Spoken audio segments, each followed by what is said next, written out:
سورہ قصص مکی ہے، ہجرت سے پہلے اس کا نزول ہوا ہے۔ قرآن پاک کی ترتیب کے اعتبار سے اس کا نمبر 28 ہے، نزول کے اعتبار سے اس کا نمبر 49 ہے۔ اس میں 88 آیتیں ہیں اور 9 رکوع ہیں۔ بسم اللہ الرحمن الرحیم، اللہ کے نام سے شروع جو بہت زیادہ مہربان نہایت رحم کرنے والا۔ طاسیم میم، حروف مقطعات۔ اللہ اور اس کے رسول اس کے معنی بخوبی جانتے ہیں۔ تلک آیات الکتاب المبین، یہ روشن کتاب کی آیتیں ہیں۔ نتلو علیک من نبأ موسیٰ و فرعون بالحق، ہم آپ پر پڑھ کر سناتے ہیں موسیٰ علیہ السلام اور فرعون کی خبر بالحق، حق کے ساتھ۔ لقوم یؤمنون، اس قوم کے لیے جو ایمان لاتی ہے۔ ان فرعون علا فی الارض، بے شک فرعون زمین میں متکبر تھا۔ وجعل اہلہا شیعاً، اس نے زمین کے رہنے والوں یعنی مصر کے رہنے والوں کو اپنا غلام بنایا۔ یستضعف طائفۃ منہم، ان میں سے ایک گروہ کو وہ کمزور سمجھتا اور کمزوروں پر ظلم کرتا۔ یذبح ابناءہم، وہ ان کے بیٹوں کو ذبح کرتا۔ ویستحیی نساءہم، اور ان کی بیٹیوں کو زندہ چھوڑتا۔ 70,000 لڑکے ذبح کر دیے گئے اور 90,000 عورتوں کے حمل ضائع کیے گئے۔ اس کے علاوہ فرعون نے بنی اسرائیل یعنی مسلمانوں پہ بہت ظلم کیا۔ انہ کان من المفسدین، بے شک فرعون فساد کرنے والا تھا۔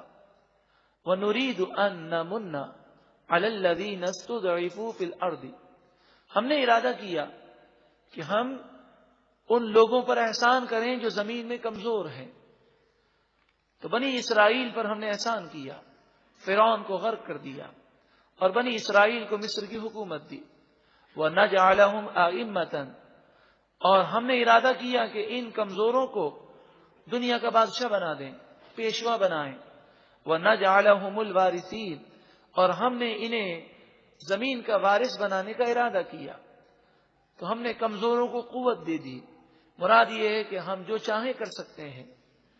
کوئی طاقتور اپنی طاقت پر غرور و تکبر نہ کرے اور کوئی کمزور اپنی کمزوری پر افسوس نہ کرے، اللہ کی بارگاہ میں جھک جائے، وہ کمزوروں کو قوی بنانے والا ہے۔ وَنُمَكِّنَ لَهُمْ فِي الْأَرْضِ، اور ہم نے یہ ارادہ کیا کہ انہیں زمین میں طاقت دیں، قوت دیں۔ وَنُرِيَ فِرْعَوْنَ وَحَامَانَ وَجُنُودَهُمَا مِنْهُمْ مَا كَانُوا يَحْذَرُونَ، اور ہم نے ارادہ کیا کہ فرعون، حامان اور ان کے لشکروں کو وہ چیز دکھا دیں جس سے وہ ڈرتے تھے۔ کاہنوں نے کہا تھا ایک بچہ پیدا ہوگا تیری حکومت کو ختم کر دے گا۔ تو موسیٰ علیہ السلام کو ہم نے پیدا کیا، فرعون کے محل میں آپ نے پرورش پائی، اور پھر ایک وقت وہ آیا کہ فرعون اپنے لشکروں کے ساتھ دریا میں، سمندر میں غرق ہو گیا۔ وَأَوْحَيْنَا إِلَىٰ أُمِّ مُوسَىٰ، اور ہم نے موسیٰ علیہ السلام کی ماں کے دل میں یہ بات ڈالی۔ دل میں بات ڈالنے کی 2 صورتیں مفسرین نے بیان کی۔ ایک صورت تو یہ ہے کہ خواب میں ان سے فرشتے نے کہا، اور دوسری صورت یہ ہے کہ اللہ کے نیک بندوں کے دلوں کے اندر اللہ رب العالمین اپنی رحمت کا القاء فرماتا ہے، تو ان کے دل کے اندر جو خیالات آتے ہیں وہ بڑے پاکیزہ ہوتے ہیں، جسے الہام کہا جاتا ہے۔ موسیٰ علیہ السلام کی والدہ کے دل میں اللہ تعالیٰ نے یہ بات ڈالی، ان ارضعیہ، کہ آپ موسیٰ علیہ السلام کو دودھ پلاتی رہیں۔ ان ارضعیہ،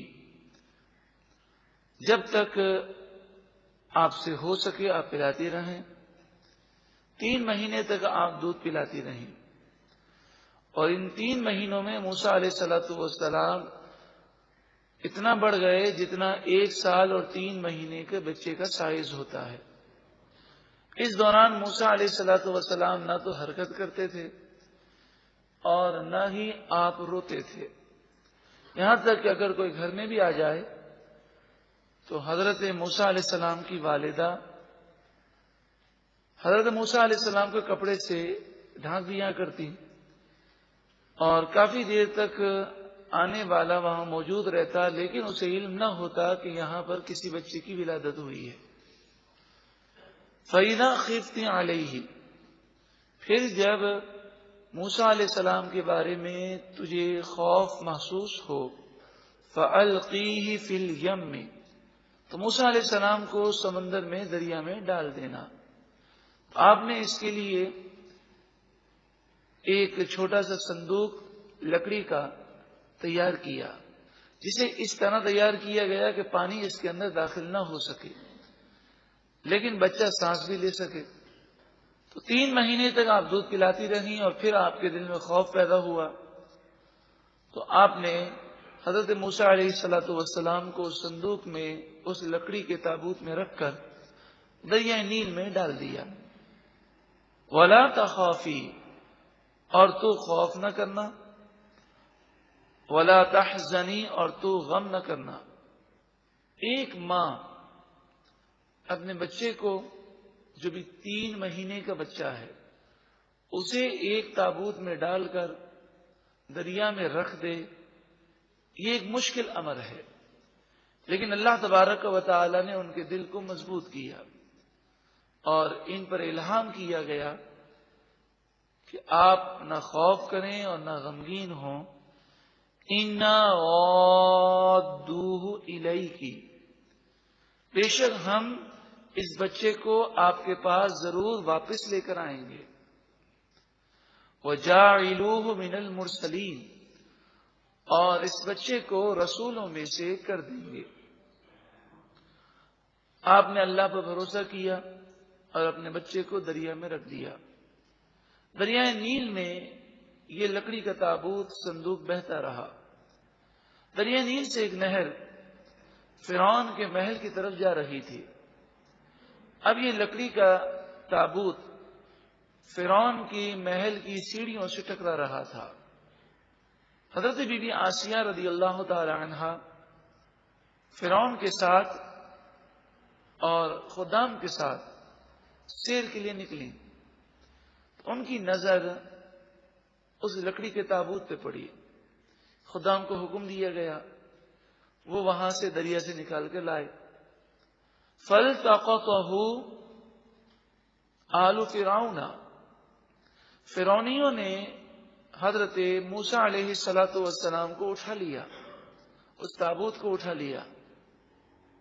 اللہ رب العالمین کی شان کہ جس بچے سے بچنے کے لیے اس فرعون نے اس قدر ظلم کیا کہ 70,000 بچوں کو قتل کیا، 90,000 عورتوں کے حمل ضائع کیے، کئی سالوں تک یہ عمل جاری رہا۔ اب وہ بچہ خود فرعون کے محل کے قریب پہنچ گیا۔ فرعون باوجود اس قدر دشمنی کے حضرت موسیٰ علیہ السلام کو کچھ نقصان نہ پہنچا سکا۔ اس میں درس ہے ہم تمام کے لیے کہ دشمن چاہے کتنا ہی پاورفل ہو، بچانے والا رب العالمین سب سے زیادہ طاقت رکھتا ہے۔ اور رب العالمین کی شان دیکھیں، اس بچے سے بچنے کے لیے فرعون نے کتنی کوششیں کی، اور اللہ تعالیٰ کی شان دیکھیں کہ اللہ تعالیٰ نے موسیٰ علیہ السلام کی پرورش فرعون کے ہاتھوں سے کروائی کہ فرعون کے محل میں 30 سال تک آپ رہے، یہاں تک کہ آپ مشہور ہو گئے موسیٰ بن فرعون۔ جو لوگ اس حقیقت سے واقف نہ تھے یا جو واقف تھے وہ مر گئے، تو اب لوگ یہی سمجھنے لگے کہ موسیٰ علیہ الصلوۃ والسلام فرعون کے بیٹے ہیں، لہذا جہاں بھی آپ جاتے لوگ آپ کی عزت کرتے۔ لِيَكُونَ لَهُمْ عَدُوًّا، تاکہ موسیٰ علیہ السلام ان کے لیے دشمن ہو جائیں، کہ جو دشمنان خدا ہیں ان کے لیے موسیٰ علیہ الصلوۃ والسلام دشمن بنے اور ایسے لوگوں کو سبق سکھائیں۔ وَحَزَنًا، اور موسیٰ علیہ السلام ان کے غم کا باعث بنے۔ 30 سال تک وہ پرورش کرتا رہا. اور موسیٰ علیہ السلام 30 سال تک محل میں رہے. پھر مصر سے مدین گئے. 10 سال کے بعد جب واپس آئے تو اب 40 سال کا عرصہ گزر گیا. اس وقت فرعون کو احساس ہوا کہ جس بچے کو ہم نے گود لیا یہ وہی بچہ ہے جو ہماری سلطنت کی تباہی کا باعث بنے گا. ان فرعون و حامان، بے شک فرعون اور حامان. فرعون کے ساتھ حامان کا ذکر کیا گیا چونکہ فرعون کی تباہی میں حامان کا بہت بڑا ہاتھ ہے. یہ ایک چاپلوسی کرنے والا شخص تھا اور اسی نے فرعون کے ذہن میں خدائی کا دعویٰ کرنے کی سوچ پیدا کی. اسی نے اور بہت سارے غلط مشورے دیے. اور اسی حامان نے فرعون کو یہ مشورہ بھی دیا تھا کہ جب فرعون ایمان لانے لگا تو حامان نے کہا کہ سارا مصر آپ کی پوجا کر رہا ہے. اگر آپ ایمان لے آئے تو یہ کہیں گے کیا اب تک آپ نے ہم سے جھوٹ بولا. اس غلط مشورے کو قبول کرنے کی وجہ سے فرعون بھی تباہ ہوا اور اس تباہی میں حامان کا بھی بہت بڑا ہاتھ ہے. اللہ تعالیٰ غلط مشیروں سے محفوظ فرمائے اور بری صحبت سے اور بری دوستی سے بھی محفوظ فرمائے. آج بھی ایسے دوست ہیں کہ اگر کوئی دوست نیکی کی طرف آنے لگے تو وہ دوست اسے نیکی کی طرف نہیں آنے دیتے اور اسے ہمیشہ کے لیے تباہ کر دیتے ہیں. بلکہ بعض تو ایسے بھی ہیں کہ وہ آپس میں ڈسکس کرتے ہیں کہ فلاں اب ملا بننے لگا ہے تو پلاننگ کرتے ہیں اور بڑی ٹیکنک کے ساتھ اس کو دین سے دور کر دیتے ہیں. اس میں ملا بننے یا مولانا بننے والی کون سی بات ہے؟ قرآن و حدیث پر جو عمل کرے، نماز کی پابندی کرے، شریعت کی پابندی کرے تو یہ تو ہر ایک مسلمان پر لازمی ہے. ان فرعون و حامان، بے شک فرعون اور حامان، وجنودہما، اور ان دونوں کے لشکر، ان دونوں کے پیروکار، کانوا خاطئین، یہ سب گناہگار تھے، خطا کار تھے. فرعون نے جیسے ہی موسیٰ علیہ السلام کو دیکھا تو کہنے لگا یہ وہی بچہ ہے جو مجھے تباہ کرے گا، میں اسے قتل کر دوں گا. وقالت امرأۃ فرعون، فرعون کی بیوی بولی، حضرت بی بی آسیہ رضی اللہ تعالی عنہا جو بعد میں ایمان لے آئیں. فرعون بے اولاد تھا اور اولاد کی صلاحیت بھی فرعون میں نہ تھی. تو فرعون کی زوجہ حضرت بی بی آسیہ رضی اللہ تعالی عنہا بولی قرۃ عین لی ولک، یہ بچہ تو میری اور آپ کی آنکھوں کی ٹھنڈک ہے. لا تقتلوہ، آپ اسے قتل نہ کریں. عسیٰ ان ینفعنا، ہو سکتا ہے یہ بچہ ہمیں نفع دے. او نتخذہ ولدا، یا ہم اسے اپنا بیٹا بنا لیں. وہم لا یشعرون، وہ حقیقت حال سے شعور نہیں رکھتے تھے. فرعون نے جب حضرت موسیٰ علیہ السلام کی آنکھیں دیکھی اور چہرے کو دیکھا، موسیٰ علیہ السلام کی آنکھوں میں وہ کشش تھی کہ جو آپ کی آنکھوں کو دیکھتا وہ آپ کی محبت میں گرفتار ہو جاتا. اب موسیٰ علیہ السلام کو قتل کرنے کی فرعون کو جرأت نہ ہوئی. اس کے علاوہ بھی حضرت بی بی آسیہ نے اور بھی دلائل دیے کہ ہو سکتا ہے یہ بچہ بہت دور سے آیا ہو، کیونکہ اگر مصر میں ہوتا تو ہمارے جاسوس تو چاروں طرف پھیلے ہوئے ہیں، وہ اس بات کی خبر ضرور دیتے. بلکہ کوئی بچہ زندہ ہی نہ بچ سکتا، کیونکہ ہر عورت جو امید سے ہوتی اس کے گھر پر جیسے ہی اطلاع ملتی اس کے گھر پر 2 فوجی تعینات کر دیے جاتے اور ایک دائی مقرر کی جاتی. جیسے ہی بچے کی ولادت ہوتی تو وہ دائی اس بچے کو فوجیوں کے پاس لاتی اور وہ فوجی اسے ذبح کر دیتے. یہ کیسے ہو سکتا ہے کہ بچے کی ولادت ہو اور ہمیں معلوم تک نہ ہو؟ اور یہ بچہ ویسے بھی 1 سال سے اوپر کا محسوس ہوتا ہے. جب بچے بہت زیادہ مرنے لگے تو افزائش نسل بہت کم ہو گئی.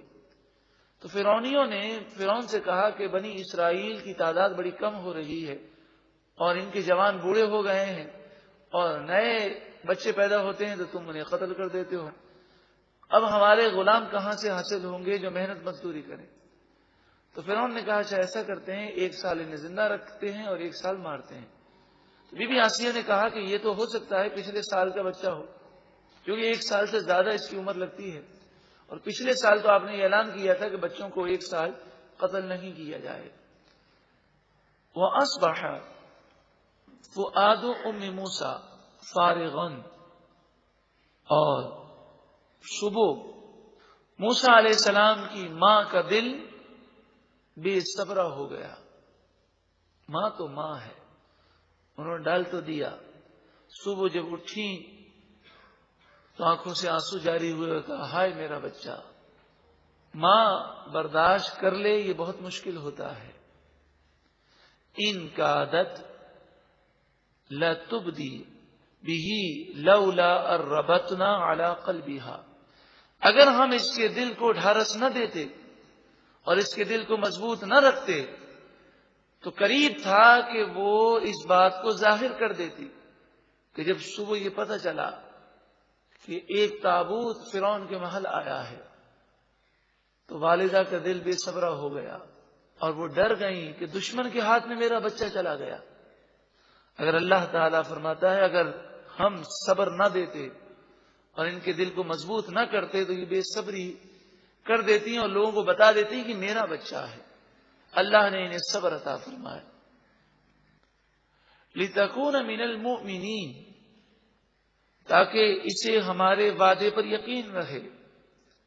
تو جو الہام کے ذریعے وعدہ فرمایا گیا کہ ہم موسیٰ علیہ السلام کو آپ کے پاس دوبارہ لے کر آئیں گے، تو اس وعدے پر یقین برقرار رہے اس کے لیے ہم نے ان کے دل کو مضبوط رکھا.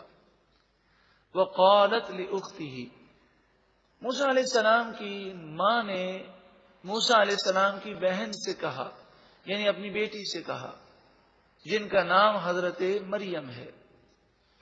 یہ وہ حضرت مریم نہیں ہیں جو حضرت عیسیٰ علیہ السلام کی والدہ ہیں، بلکہ عیسیٰ علیہ السلام کی والدہ اور حضرت موسیٰ علیہ السلام کی بہن مریم میں سینکڑوں سال کا فاصلہ ہے.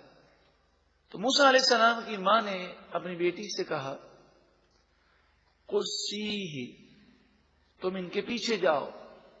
فَبَصُرَتْ بِهِ عَنْ جُنُبٍ، پھر اس نے دیکھا موسیٰ علیہ السلام کو دور سے. وَهُمْ لَا يَشْعُرُونَ، حالانکہ وہ فرعونی شعور نہیں رکھتے تھے، یعنی انہیں نہ پتہ چل سکا کہ یہ موسیٰ علیہ السلام کی بہن ہے. فرعون کے محل میں ایک بہت بڑا مجمع جمع تھا. فرعون موسیٰ علیہ السلام کو اپنی گود میں لیے کہ آپ 3 مہینے کے بچے ہیں، گود میں لیے آپ کو چپ کرانے کی کوشش کر رہا ہے اور آپ مسلسل رو رہے ہیں.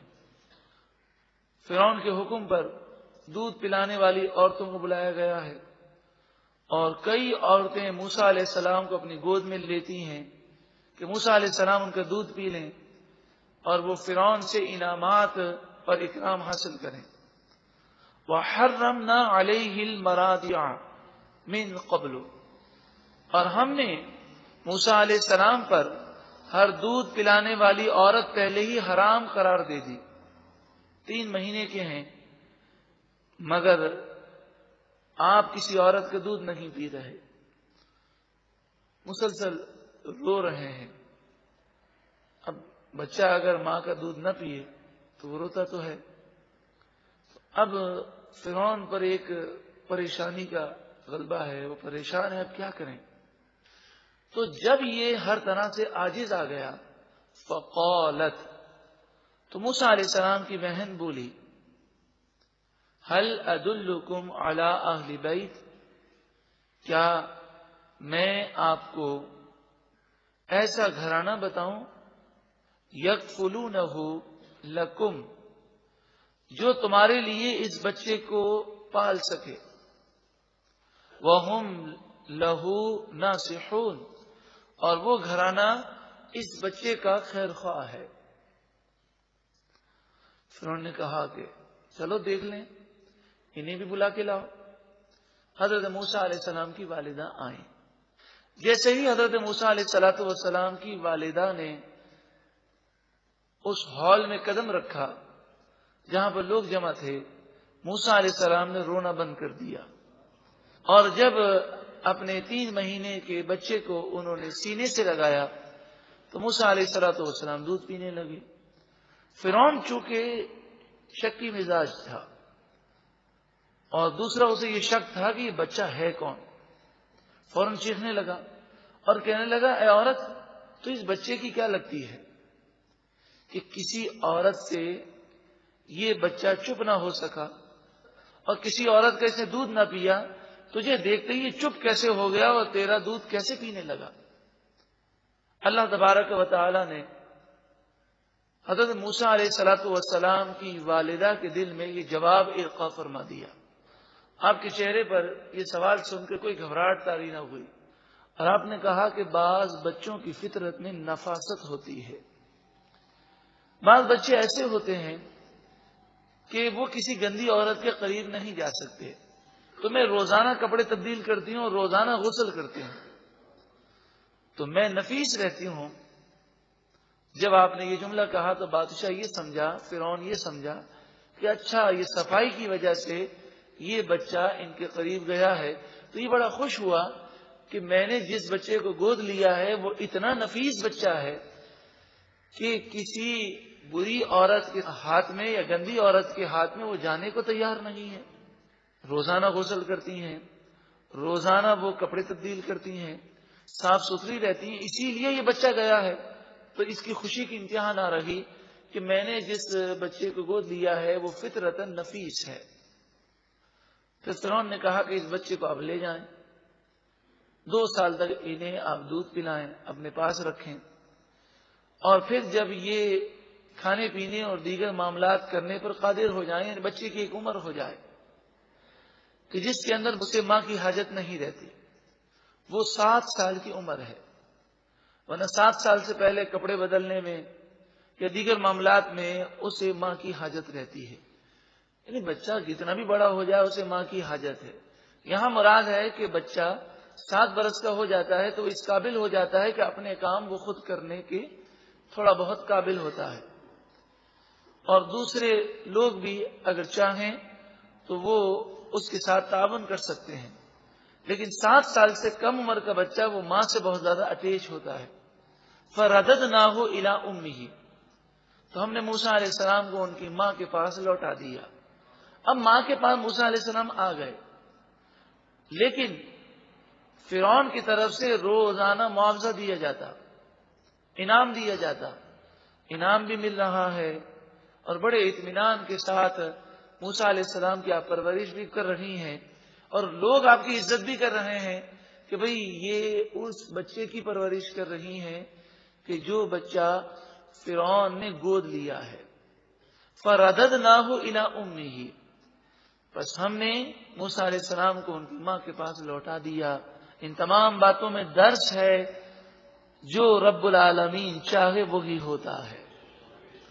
کئی تقر عینھا، تاکہ موسیٰ علیہ السلام کی ماں کی آنکھیں ٹھنڈی رہیں۔ حضرت موسیٰ علیہ السلام کی والدہ نیک اور صالحہ تھیں، تو رب العالمین نے کیسا کرم کیا کہ بچہ ان کی نگاہوں کے سامنے ہے اور کسی قسم کا کوئی خوف بھی نہیں۔ نیک عورت دنیا اور آخرت میں کامیاب ہوتی ہے، ایک نیک عورت پورے خاندان کو جنتی گھرانہ بنا دیتی ہے۔ اللہ تعالی ہماری ماؤں بہنوں کو بھی نیکی کی توفیق عطا فرمائے۔ وَلَا تَحْزَنْ، اور تاکہ وہ غم نہ کرے، وَلِتَعْلَمَ، اور تاکہ وہ خوب مزید جان لے، أَنَّ وَعْدَ اللَّهِ حَقٌّ، بے شک اللہ کا وعدہ سچا ہے، کہ اللہ نے وعدہ فرمایا کہ موسیٰ علیہ السلام کو ہم آپ کے پاس دوبارہ لوٹائیں گے۔ وَلَكِنَّ أَكْثَرَهُمْ لَا يَعْلَمُونَ، ہاں لیکن ان میں سے اکثر لوگ نہیں جانتے۔ حضرت موسیٰ علیہ السلام کی والدہ نبی نہیں ہیں، رسول نہیں ہیں، آپ ولیہ ہیں، اور جو آپ کے دل میں بات ڈالی گئی وہ الہام ہے۔